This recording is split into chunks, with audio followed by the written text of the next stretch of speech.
Il y a le tafsir par exemple de Cheikh al-Islam Ibn Taymiyyah.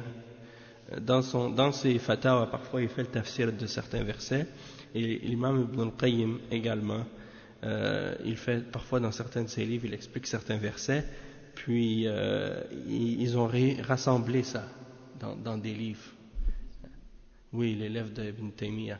Donc ils ont rassemblé ça dans des livres, puis ça s'appelle, il y a un tafsir qui s'appelle Daqa'iq al-Tafsir.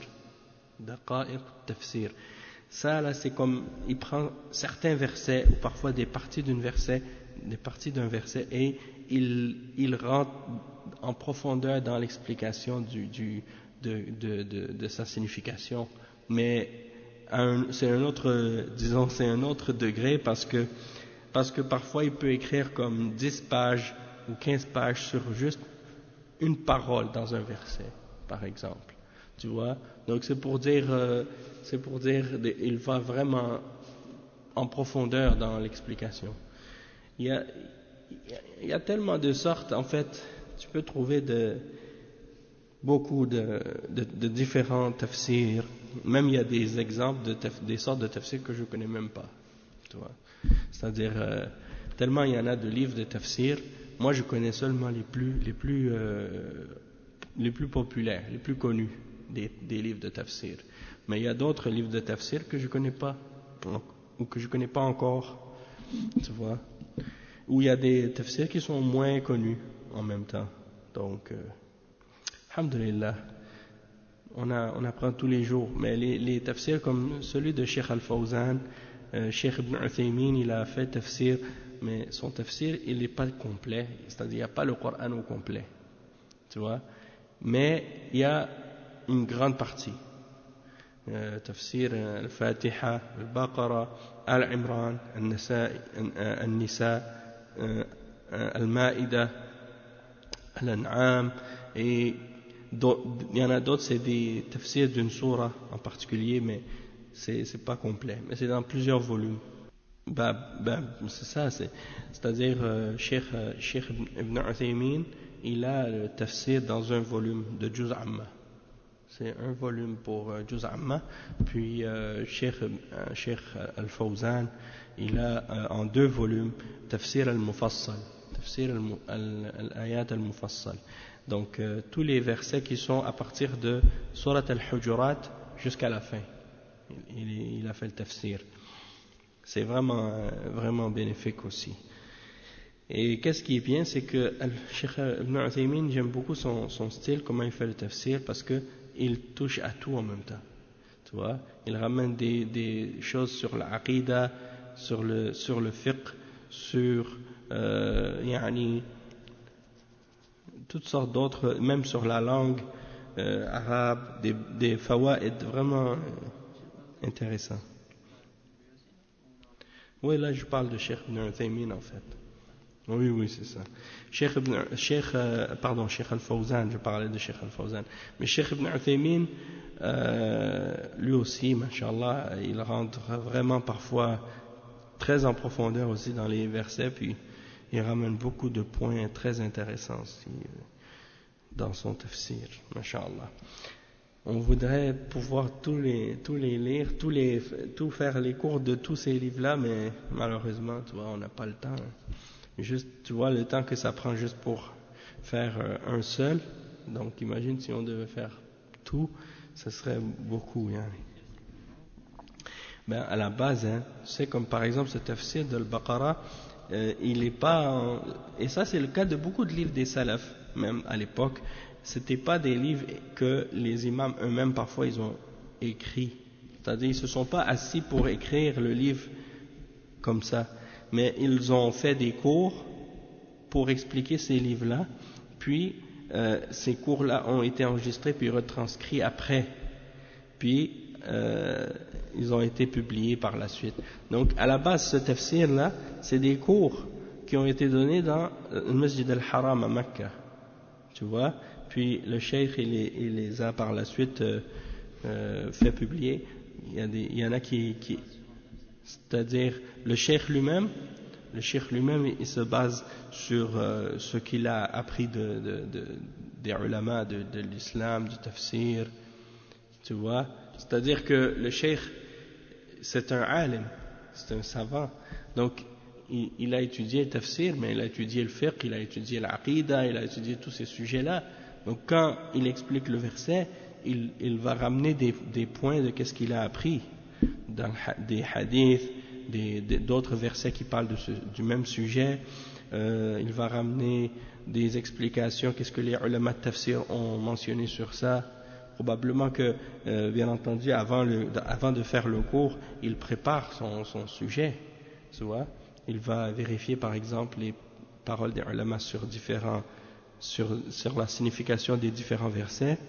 Puis, c'est comme ça, hein. Les ulama, en général, c'est comme ça. Hein. Ils viennent pas, ça dépend des ulama, mais en général, quand le cheikh il donne le dars, il ramène soit un livre qu'il explique aux élèves, tu vois, les élèves vont lui lire le livre, puis lui il l'explique, il rajoute des commentaires, des clarifications, des exemples, des détails pour faciliter la compréhension, puis expliquer, ou bien des fois il va par exemple s'asseoir puis expliquer les versets, les hadiths en se basant sur la science qu'il a dans sa tête, oui, dans son cœur, le ilm qu'il a, oui, ben c'est comme ça les ulama ils font, en général, oui. Hein, naam. C'est pour ça qu'on a besoin des ulama pour apprendre. Bon, on va commencer, Inch'Allah.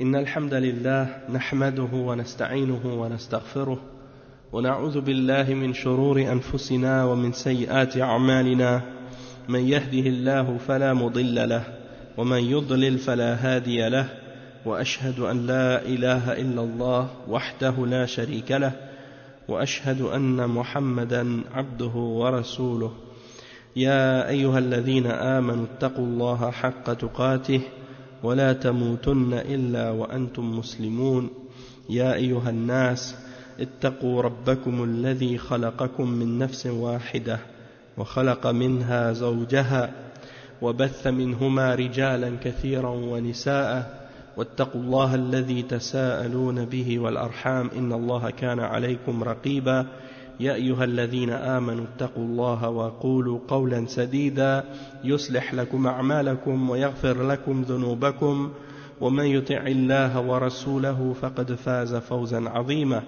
أما بعد إن خير الكلام كلام الله وخير الهدي هدي محمد صلى الله عليه وسلم وإن شر الأمور محدثاتها وكل محدثة بدعة وكل بدعة ضلالة وكل ضلالة في النار أما بعد. Donc on commence aujourd'hui le cours numéro 118 dans le tafsir de Surat al-Baqarah, le verset 203 aujourd'hui, le verset 203 dans l'explication. Et donc le cheikh il explique, il dit وَمِنَ النَّاسِ, il cite le verset وَمِنَ النَّاسِ مَنْ يُعْجِبُكَ قَوْلُهُ فِي الْحَيَاةِ الدُّنْيَا يظهر الطاعة والعبادة ويشهد أن لا إله إلا الله وأن محمدا رسول الله صلى الله عليه وسلم ولكنه في قلبه لا يؤمن بذلك بل يكفر هذا هو المنافق والعياذ بالله. ومن الناس من يعجبك قوله في الحياة الدنيا حينما تسمعه يعجبك لسانه يذكر الله ويدعو الله ويشهد أن لا إله إلا الله وأن محمدا رسول الله صلى الله عليه وسلم ولكن ليس في قلبه إيمان. ومن الناس من يعجبك قوله في الحياة الدنيا نعم حينما تسمعه نعم يعجبك قوله حينما تسمعه يعجبك لسانه ويذكر الله ويدعو الله ويشهد أن لا إله إلا الله ولكن ليس في قلبه إيمان. ومن الناس من يعجبك قوله كما قال تعالى وإذا رأيتهم تعجبك أجسامهم وإن يقولوا تسمع لقولهم يقول سبحانه إذا جاءك المنافقون قالوا نشهد إنك لرسول الله والله يعلم إنك لرسوله والله يشهد إن المنافقين لكاذبون اتخذوا أيمانهم أي اتخذوا الدين سترة يتسترون بها وليس في قلبهم دين ولا إيمان اتخذوا أيمانهم جنة فصدوا عن سبيل الله إنهم ساء ما كانوا يعملون ذلك بأنهم آمنوا ثم كفروا فطبع على قلوبهم فهم لا يفقهون. هذه صفة المنافقين يتظاهرون بالخير والأعمال الصالحة والتسبيح والتهليل والتكبير ولكنهم في قلوبهم كفر لا يؤمنون بالله عز وجل وإنما تظاهروا بهذه الأشياء لمصالحهم الدنيوية فقط يريدون المصالح الدنيوية أن يعيشوا مع المسلمين وأن يحسن الظن بهم وأن يتعامل معهم على أن وأن يتعامل معهم على أنهم مسلمون. نحن ما لنا إلا الظاهر من أظهر الخير قبلنا منه وأما البواطن فلا يعلمها إلا الله subhanahu wa ta'ala. Donc le cheikh il explique que parmi les hommes il y en a dont la parole dans les affaires de la vie d'ici-bas te plaisent, leurs paroles te plaisent dans les affaires de la vie d'ici-bas. Ils laissent paraître l'obéissance d'Allah, ils laissent paraître l'adoration, ils témoignent que rien ne mérite d'être adoré excepté Allah et que Muhammad est le messager d'Allah, mais dans leur cœur il n'y a pas de foi. Il n'y a pas de foi en cela. Au contraire même, ce sont des gens qui ont rejeté la foi. Et ça c'est la définition de ce qu'on appelle en arabe al-munafiq, c'est-à-dire celui qui se fait passer pour un croyant et qui montre la foi, mais dans son cœur il ne croit pas en l'islam. Il dit, le cheikh, et parmi les hommes il y en a dont la parole te plaise dans la vie d'ici-bas. Et il dit, lorsque tu les entends, leur langue te plaît. Ils parlent bien, ils savent s'exprimer, ils sont des gens qui sont parfois très éloquents et ils s'expriment bien. Ils parlent de l'islam, ils mentionnent le nom d'Allah, ils se rappellent d'Allah, ils font le shahada, ashhadu an la ilaha illallah, ashhadu anna muhammadan rasulullah, mais dans leur cœur il n'y a pas de foi. Dans leur cœur il n'y a pas de foi. Et le cheikh il dit donc parmi les hommes, Allah subhanahu wa ta'ala il dit dans le verset ce qui signifie, et parmi les hommes il y en a dont la parole te plaît, dont la parole te plaît. Il donne des exemples de surat al-munafiqun, la surat al-munafiqun. Dans les versets de surat al-munafiqun, Allah subhanahu wa ta'ala il décrit les hypocrites aussi, et il dit dans ces versets-là, premièrement il a cité le verset 4 dans lequel Allah subhanahu wa ta'ala dit, et quand tu les vois, leur cœur t'éblouit, leur corps t'éblouit, ou bien leur corps t'émerveille. Ils ont une belle apparence. Et s'ils parlent, tu écoutes leurs paroles. Ils parlent bien, ils savent parler. Et ils sont comme des bûches appuyées contre des murs. Donc ça c'est les versets que le cheikh a cités comme exemple. Et il cite aussi les versets 1 et 2 dans Surat al-Munafiqun, dans lesquels Allah subhanahu wa ta'ala dit, et quand les hypocrites viennent à toi, c'est-à-dire au prophète Muhammad sallallahu alayhi wa sallam, quand ils viennent à toi, au Muhammad, ils disent, nous attestons que tu es certes le messager d'Allah. Allah sait que tu es vraiment son messager, et Allah atteste que les hypocrites sont assurément des menteurs. Quand quelqu'un il est musulman, c'est pas nécessaire qu'il vienne pour dire à chaque fois qu'il rencontre quelqu'un ou qu'il rencontre un musulman, ashhadu anna muhammadan rasulullah. Et donc on sait que du moment qu'il est musulman, qu'il croit que Mohammed est le messager d'Allah. Et les hypocrites à l'époque du prophète sallallahu alayhi wa sallam, ils venaient voir le messager d'Allah et à chaque fois ils lui disaient on témoigne que tu es le messager d'Allah. Et c'est comme Cheikh Al-Fawzan, il explique dans son tafsir de cette surah, dans Tafsir Al-Mufassal, il dit c'est comme si la personne qui est coupable, c'est comme si son attitude crie sa culpabilité. C'est comme si son comportement le trahit en même temps. Donc, étant donné que lui-même, il sait qu'il n'est pas sincère, ou cet hypocrite, il ne croit pas vraiment, donc chaque fois qu'il vient vers le messager d'Allah, il lui dit « Nous témoignons que tu es le messager d'Allah », alors qu'ils ont déjà accepté l'islam depuis longtemps, et qu'ils ont montré l'islam, et qu'ils pratiquent l'islam, mais à chaque fois ils se sentent obligés de faire le témoignage encore une fois. Donc, c'est à cause de leur, justement, de leur nifaq qu'ils agissent comme ça. Et Allah subhanahu wa ta'ala, il répond en disant Allah sait que tu es vraiment son messager. Et Allah atteste que les munafiqin sont assurément des menteurs. Ils prennent leur serment, c'est-à-dire leur témoignage, comme un bouclier et obstruent le chemin d'Allah. Donc ils prennent leur témoignage comme un moyen pour se couvrir et cacher ce qu'ils ont en eux-mêmes, du fait qu'ils n'ont pas dans leur cœur aucune foi, ils n'ont pas de foi dans leur cœur.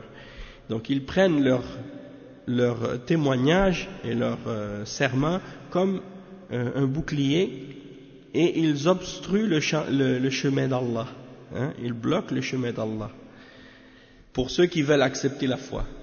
Parce qu'ils vont aller voir les kuffars, ils vont leur dire non, n'entrez pas dans l'islam, cette religion-là, c'est pas la vérité. Alors que ils se disent musulmans. Donc ça, c'est des exemples de l'attitude des hypocrites. Donc en même temps, eux-mêmes, ils n'entrent pas dans l'islam, mais ils se tiennent dans le chemin pour ceux qui veulent rentrer et ils les empêchent d'entrer dans la foi. Innahum sa'a ma kanu ya'malun. Comme est mauvais ce qu'ils faisaient, ou ce qu'ils font. ذلك بأنهم آمنوا ثم كفروا فطبع على قلوبهم فهم لا يفقهون. Et Allah subhanahu wa ta'ala, il dit à la suite de ce verset,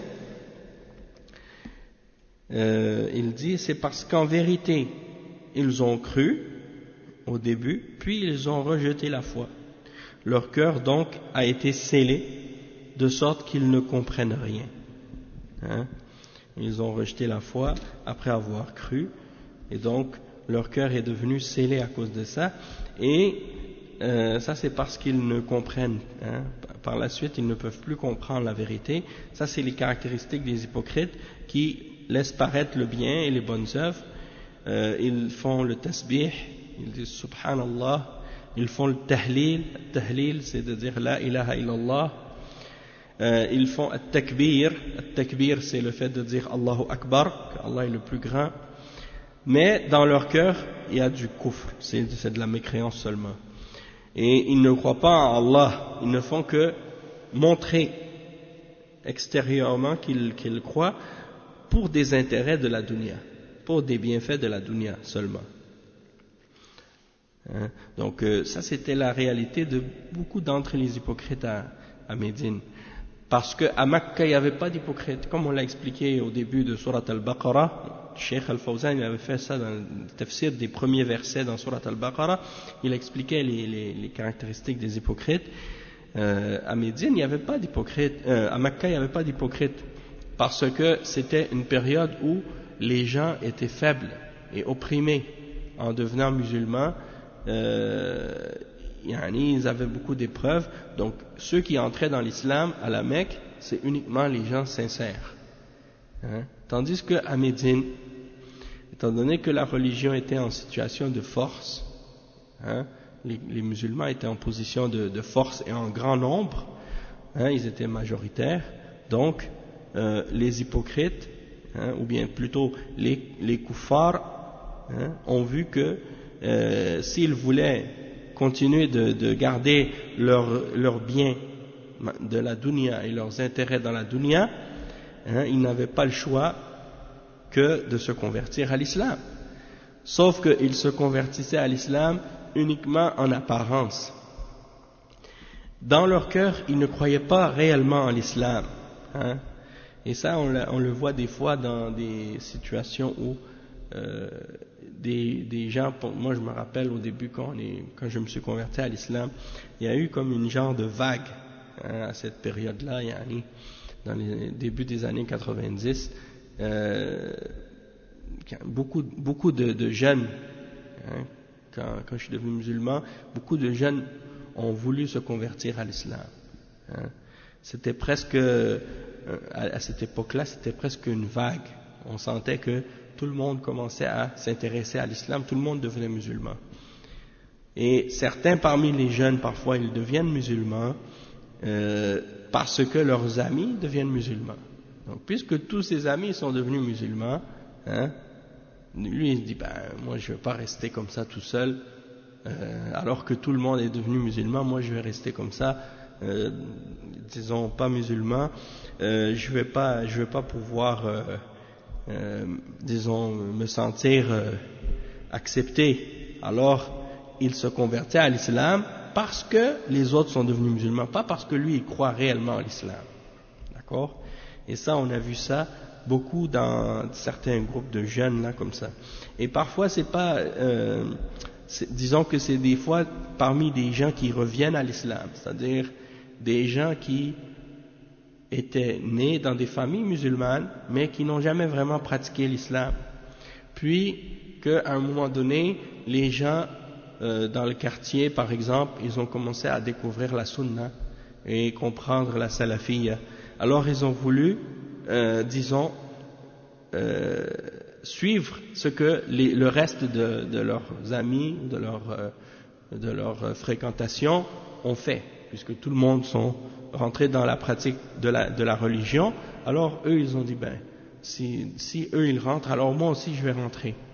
Et parfois ils le font, mais c'est pas réellement parce qu'ils sont convaincus en eux-mêmes, mais uniquement pour suivre les autres.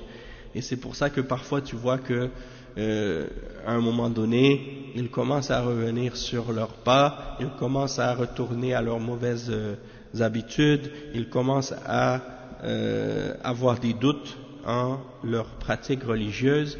Puis après un certain temps, tu vois que s'ils avaient par exemple laissé pousser la barbe et ils commençaient à adopter l'habillement qui respecte les règles de la charia, ils commencent à revenir. La même chose aussi chez les sœurs, chez les femmes musulmanes, tu vois la même chose parfois. Si un groupe de filles ont commencé à porter le djilbab, puis elles pratiquent l'islam, bon après un certain temps, il y en a une ou deux qui commencent à s'éloigner, ou bien commencent à revenir à ces mauvaises habitudes. Donc il y a des exemples comme ça, c'est un petit peu dans ce sens-là. Qu'est-ce qui s'est passé à l'époque là chez les munafiqin à Médine. Eux, ils avaient leur maison à Médine, ils ont leur famille à Médine, ils ont leur commerce à Médine, ils ont leurs intérêts à Médine. Donc, ils voient que tout d'un coup, toute la ville devient musulmane, et le prophète, sallallahu alayhi wa sallam, il vient s'installer là-bas et il établit un pays islamique musulman. Alors là, eux, ils commencent à sentir que ils ont plus la majorité, ils peuvent plus suivre ce qu'ils suivaient auparavant. Donc là, ils disent si c'est comme ça, il y en a qui rentrent dans l'islam. Puis des fois, ils rentrent dans l'islam au début, ils sont pas convaincus. Puis, au fur et à mesure qu'ils voient l'islam, ils entendent le Coran, ils voient le comportement des musulmans, ils voient l'exemple du messager, sallallahu alayhi wa sallam, alors la foi rentre dans son cœur, puis il devient sincère. Et des fois, c'est le contraire. Peut-être qu'il y en a certains parmi eux qui partent rejoindre même les munafiqin, ils partent rejoindre les mushrikines. Et c'est arrivé à l'époque du prophète sallallahu alayhi wa sallam, certains parmi ceux qui étaient parmi les têtes des gens à l'époque à Médine. Je pense qu'il y en a un qui s'appelait Amr al-Fasiq, on l'appelait al-Fasiq, et lui il était un des chefs de Al-Aws avant la venue du prophète sallallahu alayhi wa sallam. Puis quand le prophète sallallahu alayhi wa sallam est venu, il a refusé d'accepter l'islam, puis il est parti à Mecca. Il allait rejoindre les mouchriquines et il les a incités à repartir pour combattre les musulmans. Puis il est venu justement dans la bataille de Uhud avec les musulmans avec les mouchriquines pour combattre les musulmans. Donc ça c'est un exemple. Il y en a beaucoup d'autres comme ça. Par contre, il y avait Abdullah ibn Ubay ibn Saloul qui lui c'était la tête des munafiqines à Médine. Puis tout le temps il faisait des problèmes aux musulmans. Puis même dans la bataille de Uhud, il est revenu avec peut-être un tiers de l'armée. Un tiers des combattants, il est retourné avec eux à Médine. Il a refusé de participer à la bataille. Quand c'était par exemple la bataille contre les Juifs, les Juifs avaient trahi leur entente avec le prophète sallallahu alayhi wa sallam.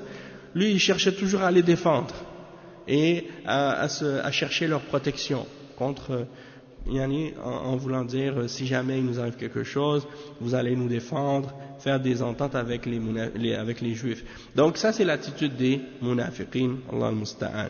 Ils montrent qu'ils croient en l'islam en apparence, mais en réalité dans leur cœur ils ne croient pas en l'islam.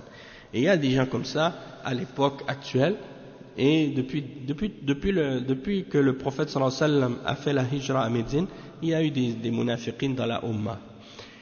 Et par exemple aujourd'hui tu vois dans certains pays musulmans par exemple, certains musulmans ou certaines personnes qui sont nées dans des familles musulmanes puis qui par exemple ont accepté des idéologies ou des croyances qui sont contraires à l'islam. Il y en a parfois ils disent il y en a qui deviennent chrétiens par exemple, il y en a qui deviennent chrétiens, deviennent athées. Donc ça c'est des gens qui ont quitté l'islam. Mais des fois, ils quittent l'islam, ils le disent ouvertement. Dans ce cas-là, on sait que ce sont des kuffars. Ce ne sont pas des munafiqin. C'est clair que ce sont des kuffars. Mais des fois, c'est des gens qui ont accepté des croyances contraires à l'islam, mais ils ne le disent pas ouvertement. Tu vois? Comme par exemple, ils vont accepter par exemple le communisme. Ils vont accepter la démocratie, la laïcité, des idéologies qui sont clairement en opposition avec le tawhid et les fondements de la croyance musulmane. Et eux, des fois même, ils ne savent pas en quoi ces principes-là sont en contradiction avec l'islam. Parce qu'ils n'ont pas étudié la religion musulmane en profondeur et n'ont pas compris les fondements de l'islam. Donc, ils ne savent pas en quoi ces fondements-là contredisent ces idéologies-là. Et en même temps aussi, ils ne connaissent pas bien non plus ces idéologies. Des fois c'est un, des fois c'est les deux. C'est-à-dire des fois ils connaissent ni l'islam ni les principes qu'ils ont adoptés qui viennent des kuffars. Donc pour eux, parfois ils pensent que c'est seulement des idées qui sont des choses qui ont rapport avec la dunya, puis que c'est pas en contradiction avec l'islam. Ils pensent que c'est correct. Exactement. Il y en a comme ça qui disent non, la démocratie c'est le principe de consultation, la shura, donc il n'y a pas de mal là-dedans, alors qu'on sait très bien que la démocratie ça n'a rien à voir avec la shura. La preuve de ça c'est qu'il n'y a aucun prophète, que ce soit le prophète de l'islam, le prophète Mohammed sallallahu alayhi wa sallam, qui est le dernier, ou n'importe quel autre parmi les prophètes que Allah a envoyés depuis Adam, depuis Nuh alayhi salam, et tous les autres prophètes qui sont venus, Ibrahim, Moussa, Isa, il n'y en a pas un seul qui a appelé à la démocratie. Il y a un des prophètes, c'est clair que c'était des rois, et qu'ils ont établi des royaumes. Daoud alayhi salam, c'était un roi. Et son fils Sulayman, c'est un roi aussi. Donc c'est pour dire, yani, c'est des prophètes et rois en même temps. Hein? Donc il y en a qui disent, ah, l'islam c'est contre la monarchie, contre ça. Pas vrai. Hein? Il n'y a rien qui interdit dans l'islam la monarchie. Hein? Puisqu'il y avait des prophètes même qui étaient des rois. Hein? Et Daoud, alayhi salam, son fils était son successeur. Hein? Donc tout ça c'est pour dire, yani, ces idées-là, les gens ils les ont pris des koufars à cause de la révolution française, à cause de la révolution, des idées des révolutionnaires, des philosophes des Lumières et autres. Puis ils pensent que c'est ça la vérité, que c'est ça la justice, et qu'il faut interpréter l'islam selon ces soi-disant philosophies des Lumières. Alors qu'il n'y a pas de lumière dans ces philosophies-là, c'est la philosophie des ténèbres. Ils essaient de faire croire qu'ils ont des lumières. Pourquoi? Parce qu'ils prétendent qu'ils se basent sur la raison, contrairement à ceux qui croient en la religion. Pour eux, la religion, c'est les ténèbres, c'est la noirceur. C'est pour ça qu'ils ont appelé le Moyen-Âge, ils l'ont appelé, le Moyen-Âge, en anglais, on appelle Dark Ages. Hein? Ça veut dire les périodes sombres. Hein? La période sombre, la période noire. Pourquoi? Parce que les gens croyaient. Mais c'est vrai que dans la religion, des fois, les chrétiens, ils ont beaucoup de fausses croyances et des superstitions et de l'idolâtrie.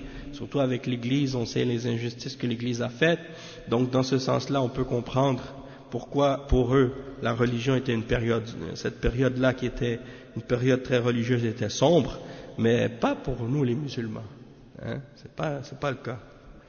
En tout cas, pour revenir à notre sujet, c'est qu'il y a beaucoup de musulmans malheureusement qui ont adopté ces idéologies-là qui sont contraires à l'islam et ils se mettent à commencer à critiquer l'islam, commencer à critiquer le Coran, commencer à critiquer la charia ou bien certaines règles de la charia ou bien commencent à dire que dans la charia il y a des choses qui ne sont pas justes. Hein? Il y a des choses qui ne sont pas justes.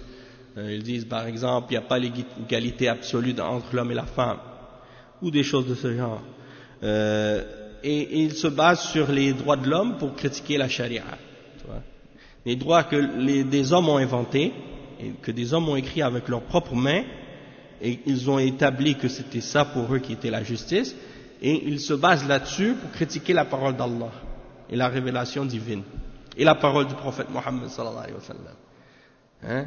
Donc, comment tu peux critiquer une parole qui vient d'Allah subhanahu wa ta'ala, le créateur des cieux et de la terre, hein, en te basant sur des paroles que des hommes ont inventées et des choses que des hommes ont écrites, et qui peut être vrai comme parfois peut être fausse.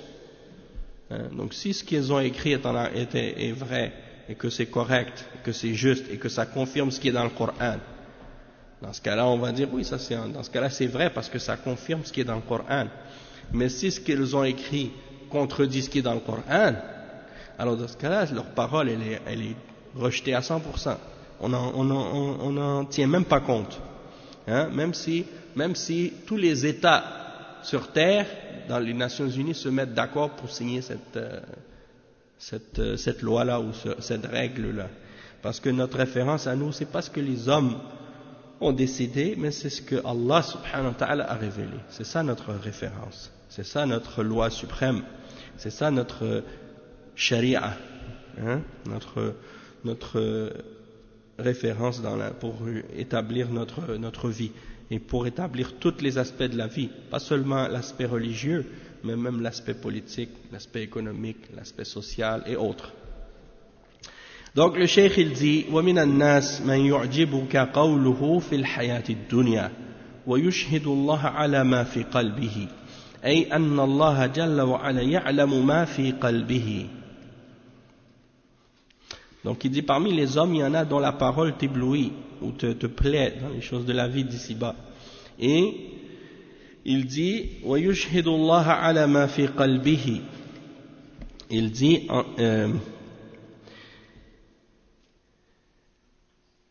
c'est le verset 204, et il dit et qui prend Allah à témoin de ce qu'il a dans le cœur.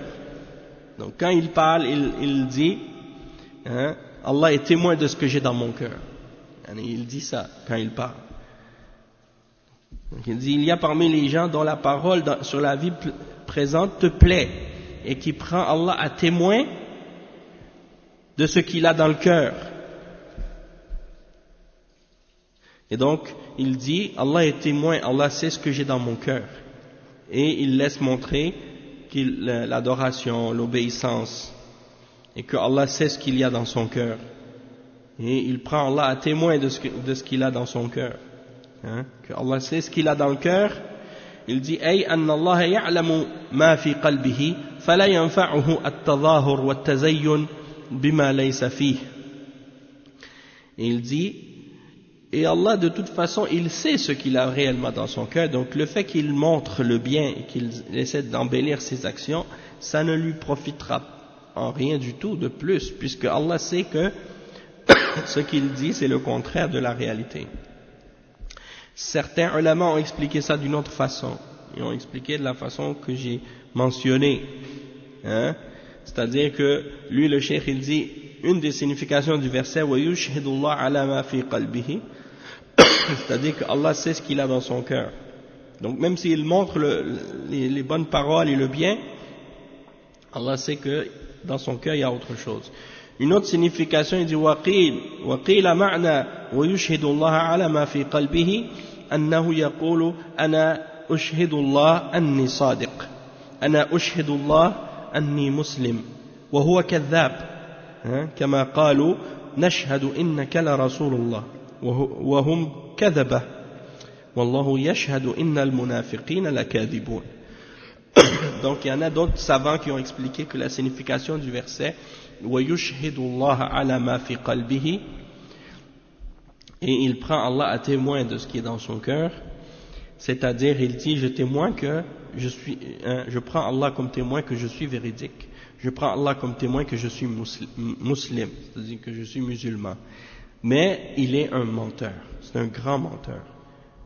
Et comme Allah subhanahu wa ta'ala dit dans Surat al-Munafiqun, إِذَا جَاءَكَ الْمُنَافِقُونَ قَالُوا إِنَّكَ نَشْهَدُ إِنَّكَ لَرَسُولُ اللَّهِ. Nous témoignons que tu es certes le messager d'Allah. Et alors que c'est un mensonge, alors que c'est pas vrai, c'est-à-dire ils ne croient pas que il est réellement le messager d'Allah. Mais ils le disent comme ça. Et Allah, il dit par la suite dans le verset, et Allah, il dit ce qui signifie, Allah témoigne que les hypocrites sont des menteurs. Donc il y a les deux significations. Dans la traduction en français, ils ont seulement traduit la deuxième signification, qu'il prend Allah à témoin de ce qu'il a dans son cœur. Mais une autre signification possible de ce verset-là, c'est que Allah est témoin de ce qu'il a dans son cœur. Donc même s'il montre le bien, Allah connaît sa réalité. Il dit ثم قال وهو ألد الخصام وهو ألد الخصام. ألد الخصام c'est traduit comme étant tandis que c'est lui le plus acharné disputeur. Il prend Allah comme témoin de ce qu'il a dans son cœur, alors que c'est lui le plus acharné disputeur. ألد الخصام إذا خاصم يعني تخاصم مع أحد إما في قضية أو في غير ذلك فإنه ألد الخصام. ألد يعني أنه يفجر في الخصومة كما قال صلى الله عليه وسلم في المنافق من علاماته أنه إذا خاصم فجر والعياذ بالله. Donc le cheikh il dit, et c'est lui le plus grand disputeur, c'est-à-dire que quand il a une dispute avec quelqu'un ou un conflit avec quelqu'un à propos d'une affaire quelconque, soit devant le juge ou une dispute autre, parmi les affaires dans lesquelles les gens parfois ils ont des désaccords, eh bien lui c'est un grand disputeur, c'est-à-dire il est injuste et pervers dans la dispute. Et ça fait partie des signes que le prophète sallallahu alayhi wa sallam a mentionné comme étant les signes de l'hypocrite. وَإِذَا خَاسَمَ فَجَرَ. S'il a une dispute avec quelqu'un, un conflit avec quelqu'un à propos de quelque chose, il est injuste, il fait preuve de perversité, wal'iyadhu billah. Le cheikh il dit وهو ألد الخصام فلا يقبل الحق إذا جادلته ما يقبل الحق إذا بينت له الدليل ما يقبل الدليل لدود منصرف عن الحق فلا تستطيع أن ترده إلى الحق وهو ألد الخصام هي هذه صفة الصفة الأولى أنه يتظاهر بما ليس فيه أنه يدعي الإيمان وهو كافر هذه الصفة الأولى. الصفة الثانية أنه عند الخصومة لا يتقي الله عز وجل ولا يريد الحق وإنما يريد أن ينتصر ويكسب القضية ولو بالباطل ولو بشهادة الزور ولو بالكذب ولو بالأيمان الفاجرة ما يخاف الله عز وجل سواء خاصمته عند القاضي أو تجادلت أنت وإياه في مسألة علمية فإنه لا يقبل الحق ولا يريد الحق. أما المؤمن إذا خاصم يصدق ولا يدعي ما ليس له ولو طلبت منه اليمين لا يستعجل ولا يستعجل ويحلف بل ربما يترك حقه ولا يحلف. Le cheikh il explique, il dit que يعني وهو ألد الخصام c'est le plus acharné des disputeurs et il n'accepte pas la vérité. Il n'accepte pas la vérité. Donc si tu discutes avec lui, il n'accepte pas la vérité. Si tu lui clarifies la preuve de quelque chose, un verset ou un hadith, tu lui donnes comme preuve sur un sujet, il veut disputer. Il se détourne de la vérité. Il ne veut pas l'accepter. Donc tu ne peux pas le ramener à la vérité, celui-là. C'est un disputeur acharné. Donc la première caractéristique qui est mentionnée dans les versets de 204 jusqu'à 208, le premier verset, c'est le fait qu'il montre qu'il est croyant, mais qu'en lui-même, il ne croit pas réellement en l'islam. Donc, la première caractéristique, c'est que la personne en question, elle laisse paraître la foi, mais en réalité, au fond de lui, c'est un kafir, il ne croit pas en l'islam. Première caractéristique. Deuxième caractéristique qui est mentionnée dans les versets, c'est que c'est quelqu'un qui est un grand disputeur, il ne craint pas Allah. Quand il a un conflit ou un désaccord avec quelqu'un, il ne veut pas la vérité. Tout ce qu'il veut, c'est avoir raison, avoir le dessus, gagner la dispute, ou gagner son point, même par du faux, même par un faux témoignage, même par un mensonge, ou même par des faux serments, des serments mensongers. Il ne craint pas Allah, il n'a pas peur d'Allah. Parce que celui qui a peur d'Allah, il ne va pas faire un faux serment. Il sait qu'au jour de la résurrection, Allah va le juger pour ce faux serment-là. Quelqu'un, tu vois, qui est prêt à jurer par Allah que qu'est-ce qu'il dit c'est vrai, alors qu'il sait en lui-même que c'est faux, ça veut dire qu'il ne craint pas Allah. Donc, pour lui, qu'est-ce qui est important, c'est d'avoir raison et de gagner. Donc, peu importe que ce soit une dispute ou un conflit ou une question qui est ramenée devant un juge, ou que ce soit une discussion sur un sujet de la religion que tu es en train de discuter avec lui, il n'accepte pas la vérité. Peu importe, il ne veut pas la vérité, et tandis que le croyant, lui, c'est le contraire. Le croyant, si tu discutes avec lui, il est sincère, il est véridique. Il ne va pas prétendre ce qui n'est pas en lui ou ce qu'il n'a pas. Il ne va pas prétendre quelque chose qu'il n'a pas. Si tu lui demandes de faire un serment, il ne va pas se précipiter et commencer à jurer ou des choses comme ça. Il préfère même abandonner son droit et ne pas jurer. Et le cheikh il dit وَرُبَّمَا أَنَّهُ يَتْرُكُ حَقَّهُ وَلَا يَحْلِفُ بِاللَّهِ تَعْظِيمًا لِلْيَمِينِ فيفضي يمينه بدنياه تعظيما لله سبحانه وتعالى. وهذا هو المؤمن، يكون في خصومته صادقا لا يكذب فيها ولا يزور، وإذا تبين له الحق قبله وتنازل عن قوله وتنازل عن حقه وتنازل عما يراه في المسائل العلمية. إذا تبين له الحق قبله وترك ما هو عليه، هذا هو المؤمن. أما المنافق فلا يتزحزح عما هو عليه أبدا ولو كان باطلا، لا يتزحزح عنه، خلاف المؤمن فإنه هين لين مع الحق، يقبل الحق ويتنازل للحق ويعظم اليمين بالله عز وجل ولا يكذب في خصومته، وهو ألد الخصام. Donc le cheikh explique que le croyant, donc, il abandonne son droit plutôt que de jurer par Allah, par respect pour le serment, par respect pour le serment, parce qu'il ne jure pas pour rien, il a du respect pour ça. Il y a des gens comme ça, ils prennent l'habitude malheureusement de jurer à tout vent, yani wallahi wallahi, uqsimu billah, à chaque fois qu'il parle il est obligé de jurer. Pourquoi? Parce que c'est un menteur. S'il était véridique, il n'aurait pas besoin de jurer tout le temps. Donc le prophète sallallahu alayhi wa sallam, il a dit al-mu'minu la yakdhib, al-mu'minu la yakdhib, le croyant il ne ment pas. Donc il n'a pas besoin de, t'as pas besoin de, chaque fois que tu parles à quelqu'un, wallahi wallahi uqsimu billah.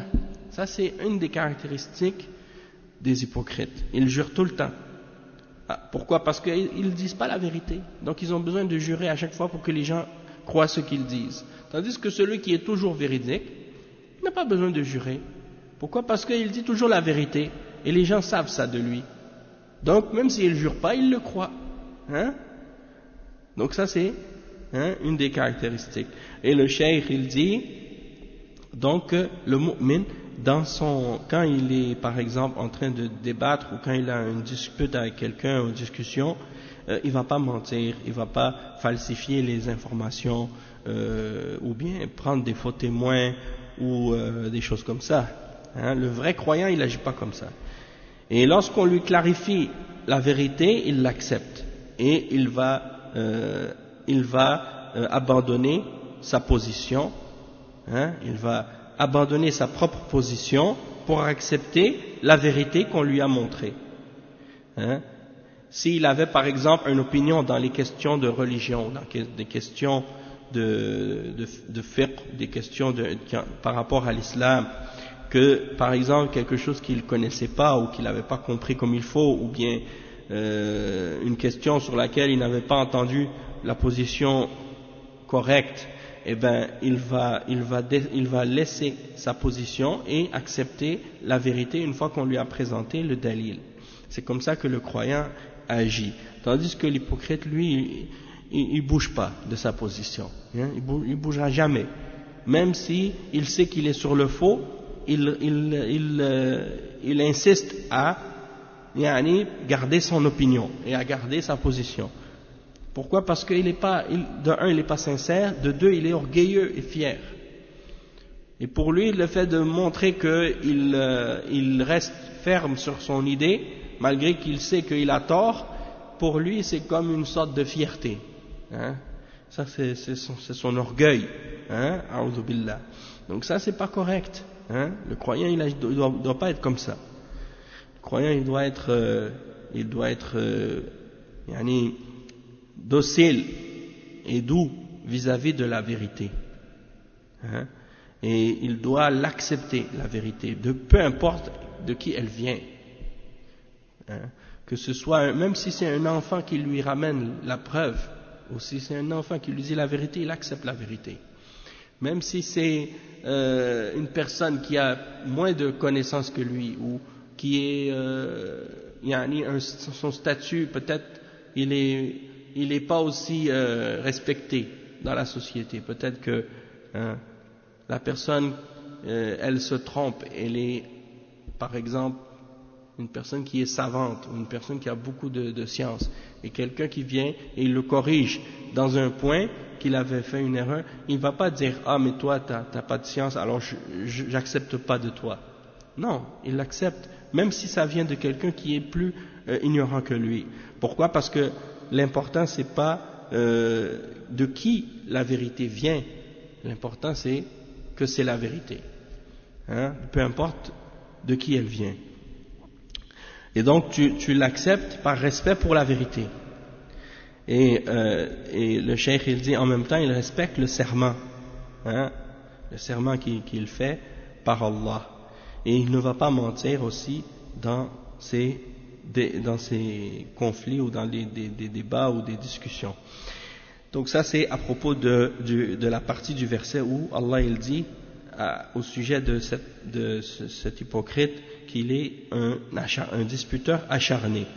Et la troisième caractéristique, il dit as-sifatu ath-thalitha wa idha tawalla, yani idha dhahaba min 'indi al-mu'minin aw min 'indi ar-rasul sallallahu alayhi wa sallam إذا انصرف من المجلس الذي فيه أهل العلم وأهل الإيمان وأهل الدين انصرف من عندهم تغيرت حاله والعياذ بالله وظهر ما في قلبه من الكفر والنفاق وإذا تولى يعني انصرف من عندكم سعى في الأرض ليفسد فيها أي بالمعاصي لأن المعاصي فساد في الأرض. الله جل وعلا يقول ولا تفسدوا في الأرض بعد إصلاحها أي لا تفسدوها بالمعاصي بعد إصلاحها بالطاعة والرسالة والدين والعلم. Donc le cheikh il explique la troisième caractéristique, c'est que lorsqu'il s'en va, lorsqu'il part, lorsqu'il quitte les croyants, lorsqu'il quitte ou lorsqu'il quitte le messager sallallahu alayhi wa sallam, et il quitte l'assemblée dans laquelle il était avec les hommes de science et les gens de la foi, les gens de la religion, il s'en va et il change, son état change par rapport à son état lorsqu'il était avec eux. Quand il était avec eux, il était d'une façon, une fois qu'il est parti, il les quitte, il devient une autre personne. Là, il laisse montrer ce qu'il avait dans le cœur de mécréance et d'hypocrisie. Et donc, lorsqu'il se détourne, et lorsqu'il vous quitte, il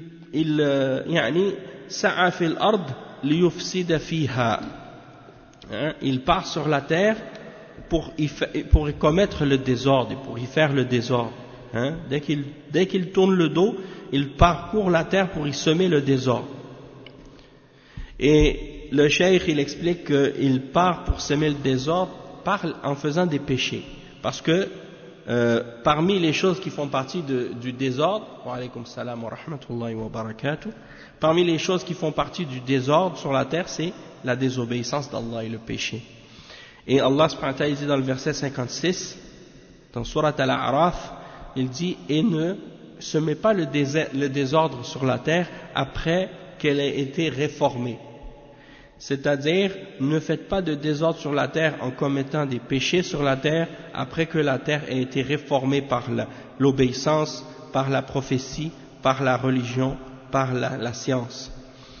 Il dit ensuite وذكر أن المنافقين إذا قيل لهم لا تفسدوا في الأرض قالوا إنما نحن مصلحون ألا إنهم هم المفسدون ولكن لا يشعرون فهم يعتبرون الفساد صلاحا والصلاح فسادا وهكذا ورثتهم الآن يعتبرون الدين أنه تأخر ورجعية وأنه من مخلفات وموروثات ويقولون هذا ويصنفونها هكذا ويعتبرون المعاصي والمخالفات تقدما ورقيا ويعتبرون مخالفة الدين ويعني مخالفة الدين تقدما ورقيا وحضارة ويعتبرون الحجاب حجاب النساء رجعية وتأخر ويعتبرون العري تقدما وحضارة ورقيا ويعتبرون أكل الحلال والمعاملات النزيهة